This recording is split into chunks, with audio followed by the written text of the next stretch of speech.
research and your scholarship, you're looking at visionary experience and how it is manifested through history. And I suppose one might say that throughout history, great visionaries have been accused of being mad. They have. There have been many who have been actually insane, and many who give that appearance, and yet who actually were tremendously creative and were the creators of new cultural thrusts. So it seems that in times of culture change, that's when the visionaries come up, and they have a task to do in that case.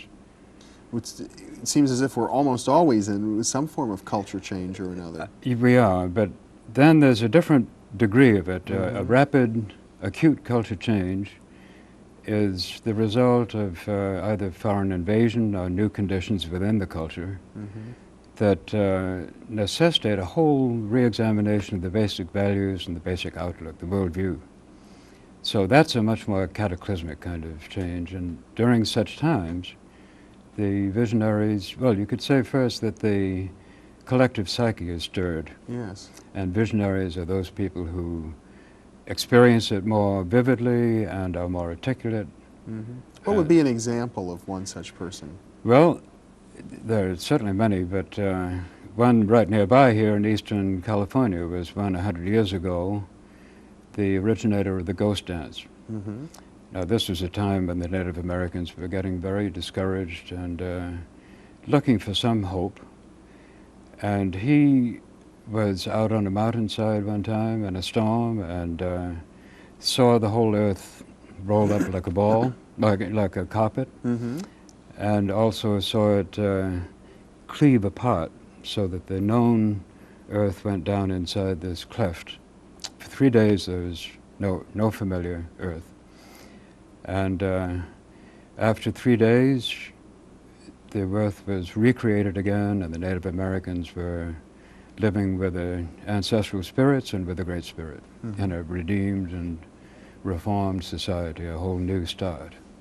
Now that became something the ghost dance then enacted ritually. He communicated the vision to the other Indian peoples who were very moved. Recognized in it right away the meaningfulness of this for them. But they went on the warpath, as I recall. Well, the dance spread from coast to coast, and I think there were a good many uprisings as a result, and it did give hope for a while. Naturally, it had a catastrophic ending.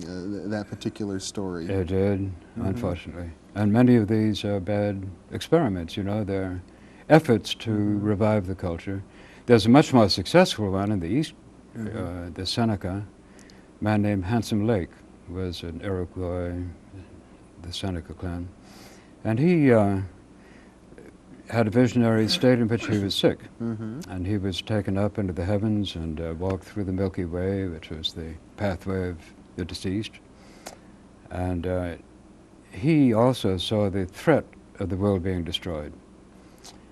He himself went into the realm of the dead, in other words, and he saw that the earth, if a certain light in the sky,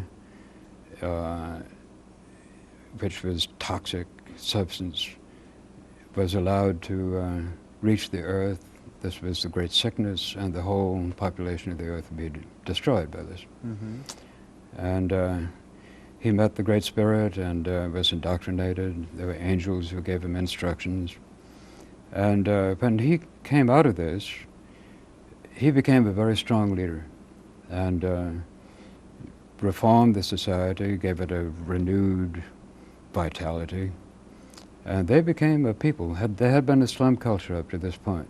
And this was as a result of a dream? It was a visionary state. But looked like a coma on the outside. I see. So you would distinguish this from a dream? I would. Yeah, this, often these people get actually physically ill. He was in a coma and his whole body went cold. Like a delirium? It was. He had a little hot spot left here. That's the only place in his body where it was warm. And as he began to revive, this heat spread back through his body and he was able to start to speak again. It sounds very much akin to what some people would call a Kundalini experience in the yoga tradition. Yeah, a tremendous energy gets moving through this. I think the great difference is that typically in a visionary state of this kind, The visionary goes through a death experience and an experience of world destruction. Mm-hmm. He perceives it, or actually is in the middle of it. And it's that seems to indicate the basic reorganization of himself and of his culture both. Mm-hmm. Would you say, however, that Hitler was such a person? Unfortunately, there are many bad eggs who were visionaries. Yeah, he took a long training, of course, with peyote and Now this a I guru. didn't know. Yeah. Oh. He went through the whole trip. Mm-hmm. I mean, many people who are skeptics of the whole New Age, mystical, spiritual trend these days suggest that what we're doing is we're creating the same kind of social conditions that existed in Germany prior to the rise of Hitler, that you know, opening ourselves up to superstitions. And Yeah.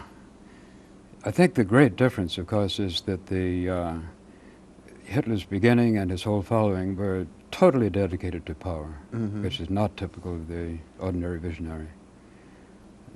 That's a special thing, that the visionaries have a different sort of message to give in different eras of time. That's what my book is going to be about. Yeah.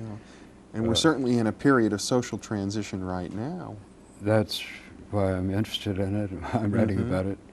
And I'm particularly worried as to what we do with our visionaries. You know, are we clapping them all away in places where they're shut up, in hospitals or clinics, or medicating them, or recommending they go into therapy and get over this mm-hmm. state? I mean, even the Indian leader who came up with the ghost dance vision and led to the disaster for his people, he was in touch with a certain social reality at the time, which needed to be expressed in some way. I guess there are those who seem to feel that we must face the problems around us rationally. We must not retreat into the subconscious, into visionary experience, into escapism. And you seem to be saying just the opposite. For the reason that while the humanistic kind of rational thinking of thinking out a good program for society and good reforms and good policies, that comes from the top of the head.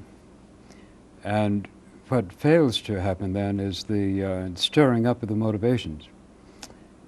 In order for a real change to occur, there has to be a deeply motivated population. Mm-hmm. And that means that the deep psyche has to be involved. Yes. It's there that the creative ideas come from, in very symbolic terms at first, just images. Mm-hmm. But they have a lot of energy in them and a lot of persuasiveness, and when people hear a visionary leader when it's time for one of these revolutionary changes, there is a sort of mass movement that sweeps through a population and an enthusiasm.